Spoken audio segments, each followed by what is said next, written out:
नमस्कार दोस्तों, जय श्री श्याम। जूनियर अकाउंटेंट, तहसील रेवेन्यू अकाउंटेंट भर्ती परीक्षा 2023 की फाइनल आंसर की आएगी।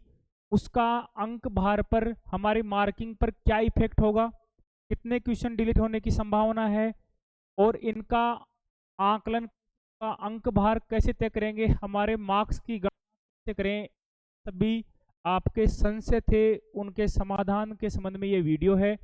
तो दोस्तों, सीधा जो अंक भार का मेरे द्वारा एक एक्सेल शीट बनाई गई है, उसमें 2 एग्जाम्पल हैं। उन एग्जाम्पलों की तरह आप आपके जितने क्वेश्चन आप सही करे थे उसको रख कर देखें, जिससे आपको आभास हो जाएगा कि हम कहाँ स्टैंड कर रहे हैं।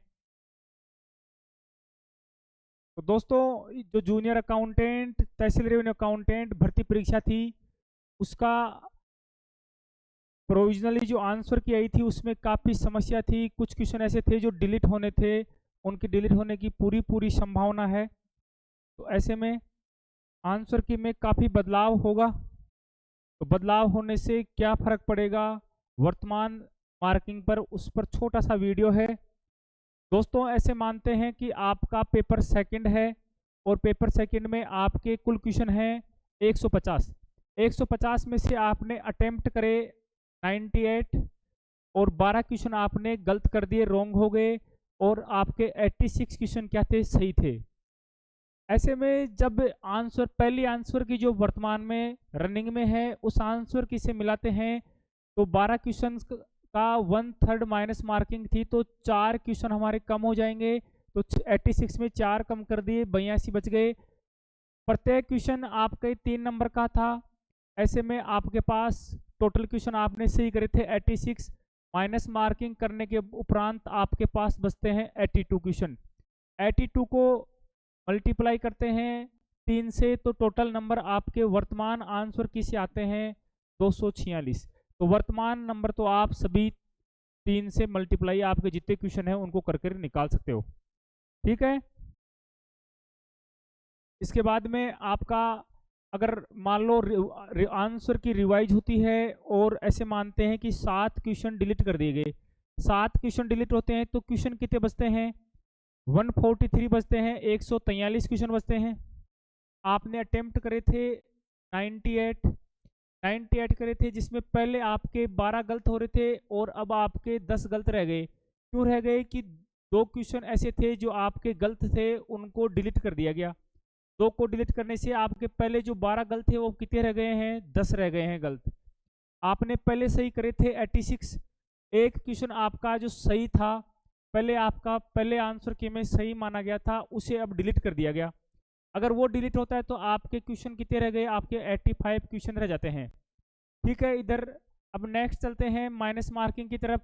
हमें पता है 1/3 माइनस मार्किंग होगी, 9 क्वेश्चन की जगह 3 क्वेश्चन कम हो जाएंगे, तो आपके 85 में से 3 कम कर देंगे। साथ में ऊपर एक क्वेश्चन जा रहा है, तो एक प्रत्येक क्वेश्चन के लिए 0.3 क्वेश्चन कम हो जाएगा, तो 3.33 कम कर देते हैं 85 में से, तो बचते हैं हमारे पास 81.66। लेकिन अब अंकों का भार बढ़ गया है। पहले अंक, प्रत्येक क्वेश्चन का अंक था 3 नंबर, और अब वेटेज बढ़ गया, क्योंकि अब क्या है, हमें पता है कि हमारा जो पेपर था वो 450 अंकों का था। 450 अंकों में से हमें अगर प्रत्येक क्वेश्चन का ये निकालना है कि प्रत्येक क्वेश्चन का अंक भार क्या है। पहले 150 क्वेश्चन थे, तो 150 का भाग देते थे तो प्रत्येक क्वेश्चन 3 नंबर का आता है। अब हमारे क्वेश्चन की संख्या चेंज हो गई है, डिलीट होने से क्वेश्चन कितने बच गए, 143 बच गए, 143 बच गए। 143 का जब भाग देते हैं तो हमारे पास आते हैं 3.14 कुछ आते हैं, जिसे हमने मान लिया कि 3.15। ठीक है। तो 3.15 आपका प्रत्येक क्वेश्चन का अब अंक भार हो गया है 3 से बदलकर। तो अब इसको गुणा करेंगे हम 3.15 से, तो ऐसे में हमारे अंक बढ़कर कितने हो गए, 256.97। मान सकते हैं कि 257 हो गए। ऐसे में कितने अंकों का वृद्धि हुई है, इजाफा हुआ है, 10.97, 11 नंबर का इजाफा हो गया है। ऐसे में आप अपने जितने भी क्वेश्चन थे उसको ऐसे रख कर देख सकते हैं। ये तो है आपका पेपर सेकंड के हिसाब से। वैसे दोनों पेपरों का फॉर्मूला सेम है। एक में ऐसे ही आप फर्स्ट का एक एग्जाम्पल और बता देता हूँ। मान लो क्वेश्चन तो आपको पता है पेपर लगा उसमें 150 थे, 150 में से आपने 116 अटेम्प्ट करे। अगर आपने 116 अटेम्प्ट करे उसमें से आपके 15 क्या हो गए सही, आपके 15 क्वेश्चन सही हो गए, सॉरी 15 क्वेश्चन आपके गलत हो गए और आपके टोटल सही कितने हुए 101 सही हो गए। हमें मार्किंग करनी है, हमें पता है 1/3 माइनस मार्किंग है, 1/3 माइनस मार्किंग करेंगे तो हमारे 5 क्वेश्चन सही थे वो गलत हो जाएंगे माइनस मार्किंग से और हमारे पास बचेंगे 96 क्वेश्चन है। प्रत्येक क्वेश्चन का अंक बाहर 3 नंबर है, 96 को 3 से मल्टीप्लाई करेंगे तो 288 मार्क्स आएंगे, हमारे अंक आएंगे 288। ठीक है, अब रिवाइज आंसर की आएगी। रिवाइज आंसर की अगर पेपर फर्स्ट की आई उसमें मान लिया कि 3 क्वेश्चन उन्होंने डिलीट कर दिए, 3 क्वेश्चन डिलीट कर दिए, कितने बच गए 147 क्वेश्चन बच गए। हमने पहले किए थे 116, तो 116 अटेम्प्ट करे तो वही 116 अटेम्प्ट, एक क्वेश्चन क्या हो गया डिलीट हो गया, हमारे जो गलत थे उसमें से एक क्वेश्चन को उन्होंने डिलीट कर दिया। ऐसे में हमारे अब गलत कितने बच गए, 14 क्वेश्चन हमारे डिलीट बच गए। एक हमारा राइट था उसको डिलीट कर दिया, पहले हमारे 101 सही थे, अब हमारे 100 क्वेश्चन क्या रह गए, सही रह गए। 14 क्वेश्चन की माइनस मार्किंग करनी है, वही 1/3 का फॉर्मूला है, तो 4.66 हम कम करेंगे, 4.66 से कम करते हैं 100 में से, टोटल सही में से, तो हमारे पास शेष बचता है 95.33 बचता है। उसे हम नया जो अंक बाहर है, नया अंक बाहर कितना है 3.06, उससे मल्टीप्लाई करते हैं तो हमारे पास आता है 291.71। इसका अंक बाहर कैसे निकालेंगे, इसका अंक बाहर निकालने का तरीका वही है, कुल पेपर था 450 का, शेष क्वेश्चन अब कितने रह गए, पहले 150 क्वेश्चन थे तो भाग दे रहे थे तो प्रत्येक क्वेश्चन 3 अंक आ रहा था, लेकिन अब क्या अंकों का वैल्यू तो वही है, प्रश्नों की संख्या कम हो गई है, 147 क्वेश्चनों में डिवाइड करने हैं 450, ऐसे भाग देंगे तो हमारे पास आएगा लगभग 3.06।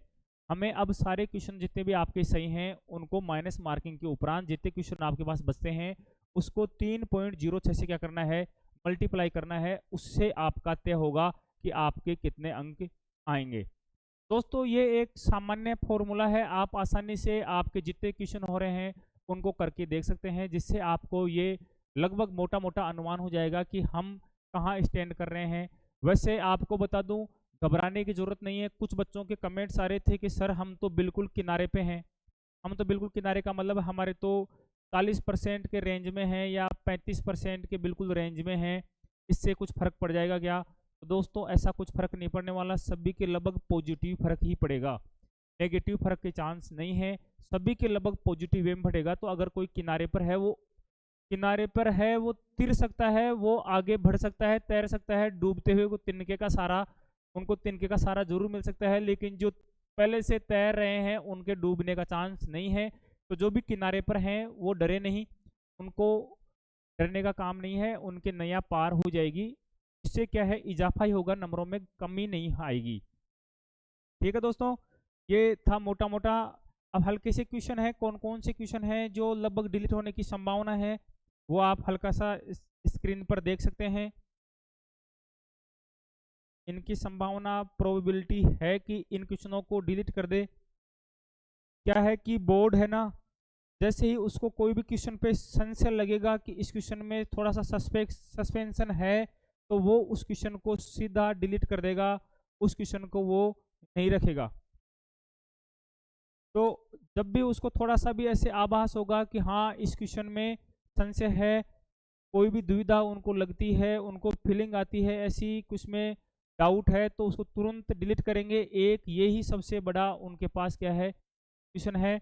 तो दोस्तों ऐसे में आपको घबराने की जरूरत नहीं है, आपके अंक जो आपकी नई आंसर की आएगी, फाइनल आंसर की आएगी, उसमें कम नहीं होने वाले हैं, उल्टा आपका इजाफा ही होगा। ठीक है, इससे कट ऑफ पर भी क्या फर्क पड़ना है, वही 1-2% 1-2 क्वेश्चन आपके सही हो रहे हैं तो वही 1-2 क्वेश्चन या 2-3 नंबर 4-5 नंबर क्वेश्चन में क्या है आपकी कट ऑफ में इजाफा हो सकता है, ज़्यादा फर्क इससे कट ऑफ में भी नहीं पड़ने वाला, क्योंकि आपके नंबर बढ़ेंगे तो कट ऑफ भी थोड़ी सी हल्की सी 2-4 क्वेश्चन सॉरी 2-4 नंबर बढ़ सकती है और ज़्यादा फर्क इसमें पड़ने वाला नहीं है। धन्यवाद।